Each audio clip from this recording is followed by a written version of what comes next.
we see a worker walking along a field, dropping his equipment for some reason, until he falls. The scene shifts to show us several rooms in a sophisticated house. A lady sits in a shower room with a face mask. After her, we see a man putting on cycling attire. He looks at himself admiringly in the mirror. Another man looks at him disapprovingly from outside, before walking away. Then we see yet another man lying in the grass with a gun near him. He comes to two hanging rabbits. The one with the axe sees a lady looking at him. Once he opens the gate for her, another lady comes out to greet her. She is Glenda, the mother of the family. The girl she greets is Caddy, who happens to be late. Glenda takes her into the house, where she tells Caddy that Linwen holds her in high esteem. We notice that Glenda is a controlling individual who must have matters done in a certain way. She tells Caddy there is a lot of work to do. Having dropped an axe head on his foot earlier, Glenda's son, Guido, suffers from the wound in his room. He takes off his shoe to examine it. Shortly after, Caddy looks at her other son, who is cycling on a stationary bike outside. As she covers the table, she gets startled by a gunshot. When Glenda enters, she sees dirt on the cover. It makes her angrily take it off. After that, Caddy comes to a painting there and puts her hand on it,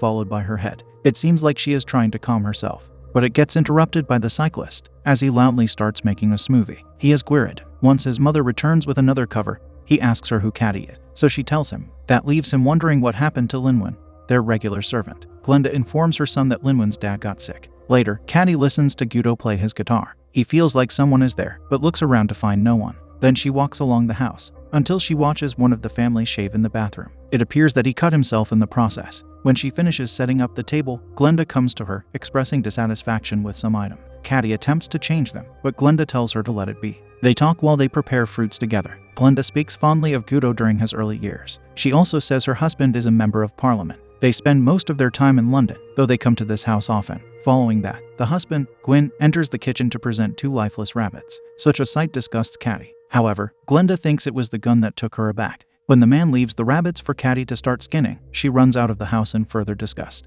Gwired comes to her out there to ask what is wrong, so she tells him. He responds that his dad loves taking the lives of innocent creatures. Though he adds, the only people he wants to shoot are his political opponents and his parents. Upon returning to the kitchen, Caddy sees Glenda skinning the rabbits. She offers Caddy one of her dresses. Due to that, the girl goes to another room where she starts embellishing herself. After some time, she laughs for an unknown reason. Later, Gwyn walks through the hallway until he stops to look at Caddy. He tells her he is sorry if he scared her earlier. He also asks if they can be friends. However, she just walks away without saying anything. At that point, Gwyn experiences a ringing in his ear, causing him to hold it. While she prepares more food, Caddy sings. Glenda comes to her and asks where she heard that song. She is curious, because she had not heard it since her mother used to sing it. Soon they start singing it together. Then Gwyn comes in, telling Caddy she has a nice voice. The next scene has Guido talking to Gwyn. The father tells his son that his girlfriend informed him that Guido was lying on the floor with a needle in his arm. Guido is also told he can return to London when he shows them he has grown up. To this, he says he's sorry for the disappointment.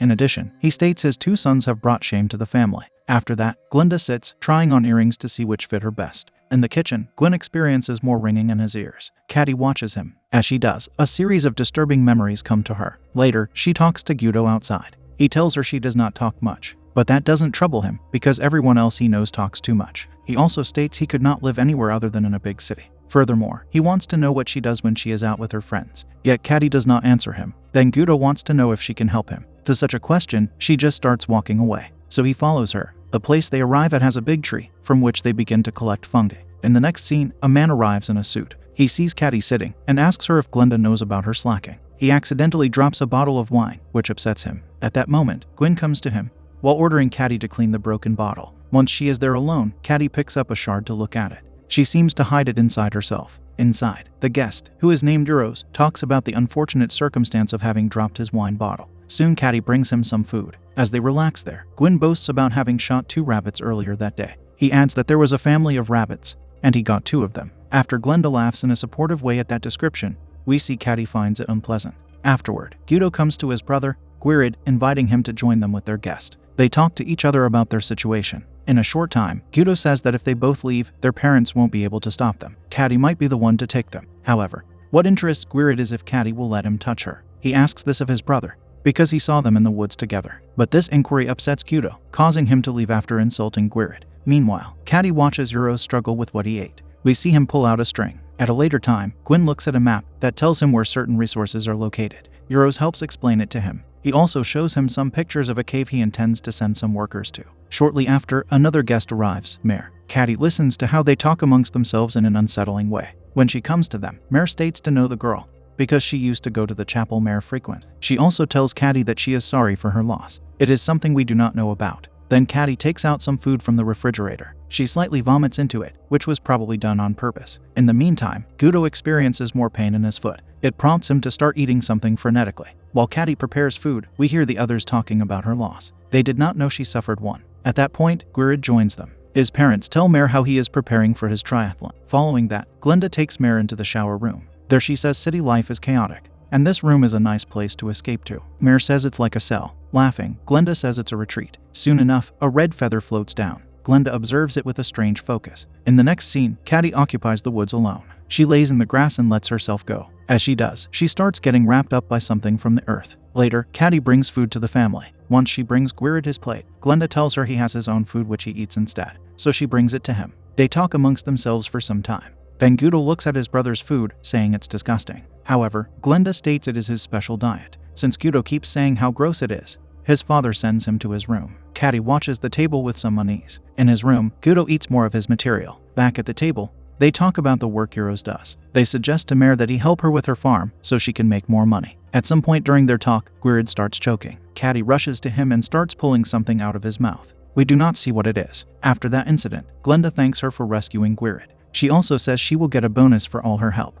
When Caddy leaves to deliver food to Gudo, Glenda drops a plate on the floor for some reason. Caddy enters Gudo's room, finding him in trouble. Blood is on his bed, and he asks her to help him. So she rips his pants open, revealing maggots on his wounded leg. What comes after is very bizarre. She starts eating the maggots, while he yells in the process. Upon returning to the dining room, Gwyn tells Caddy to sing as she did earlier. She doesn't do it, which makes him press her. At that moment, he experiences more unpleasant ringing in his ear. Subsequently, Gwirid comes to Caddy in the hallway, where he asks her what is wrong. She replies by hugging him. That action escalates into them getting intimate. In the dining room, Glenda talks about a big painting with Mare. It represents the area they live in. She describes to her friend where potential drilling could occur for valuable resources. But Mare tells her to leave a certain area alone, because that is where someone is resting who should not be awakened. Glenda criticizes her for believing that legend. In response, Mare states she has to leave. Before she does, she tells Glenda that her mother would be ashamed if she saw what she had become. Right after that, Gwyn suffers very much from his ear ringing. It even causes him to fall to the floor. In the woods, Gudo lies there, also suffering. Caddy arrives with Gwirid, who sees his brother in such a state and wants to call an ambulance. However, Caddy prevents that by initiating intimacy with him. During their kissing, Gudo yells that Gwirid touched girls in the hospital while they were asleep. This infuriates Gwirid, to the point where he uses an axe to slaughter Gudo. Then Caddy starts making love to Gwirid. While they do it, we are reminded of the glass shard Caddy placed inside herself. It is uncertain to what extent this affects Gwirid. Back at the house, Glenda tends to her husband in bed. After talking to Euros, she perceives a face in the window that she thinks is her mom. Mare comes back to tell her that Caddy's car was found in the lake. Shortly after, we observe Gwyn suffering immensely. He crawls out of his room and enters another one. Caddy walks in there as well, covered in blood. She closes the doors to be alone with the man. Afterward, Euros starts eating in the dining room. Glenda enters, asking him if he knows where Caddy is, yet he doesn't know. That prompts her to walk along the house with a knife while being scared. She enters Gwirid's room to find no one there. But entering Gudo's room shows her the bed stained with blood. It causes her to bring her hands to her mouth in shock. Meanwhile, Caddy sits with Gwyn as she sings to him. Then Glenda finds a dress on a bed. She wears it when she calls out to the others,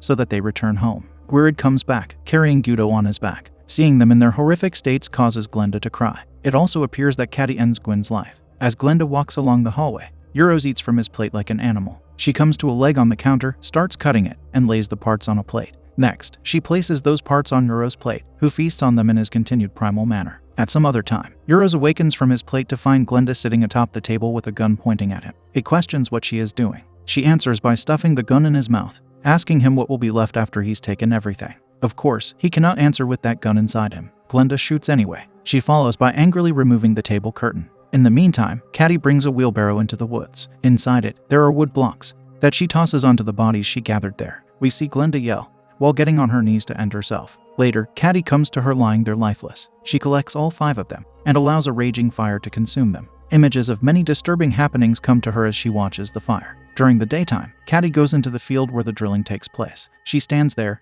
wearing a look of sorrow.